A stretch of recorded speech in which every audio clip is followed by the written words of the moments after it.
वज़ीर आज़म शहबाज शरीफ का कहना है कि 9 मई के खौफनाक वाक़यात ने ही मईशत को अरबों रुपए का नुकसान पहुंचाया। उन्होंने इमरान खान के बयान पर रद्दअमल देते हुए कहा कि इमरान खान के लगातार एहतजाज, लॉन्ग मार्च और धरने से मईशत पर बहुत बुरा असर पड़ा। इमरान खान मुआशी चैलेंज को बढ़ाने में अपना किरदार आसानी से भूल जाते हैं। आलमी मालियाती फ़ंड से मुआहदा ख़त्म करके इमरान खान ने हमेशा चाहा कि पाकिस्तान दिवालिया हो जाए। वज़ीर आज़म ने कहा कि 9 मई के वाक़यात इमरान खान के नापाक अज़ाइम की नाकाबिल तरदीद तौसीक़ हैं।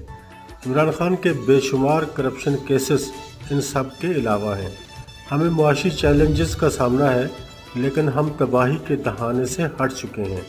सख्त मुआशी इक़दामात और बरवक्त पॉलिसी मुदाखलत के ज़रिए मुआशी चैलेंजेस से निपटने की कोशिश कर रहे हैं।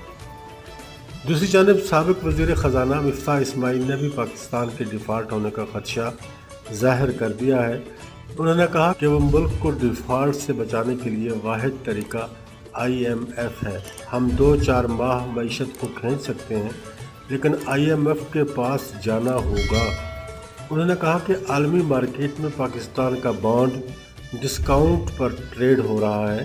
पाकिस्तान के पास IMF मुआहदे के अलावा कोई रास्ता नहीं है।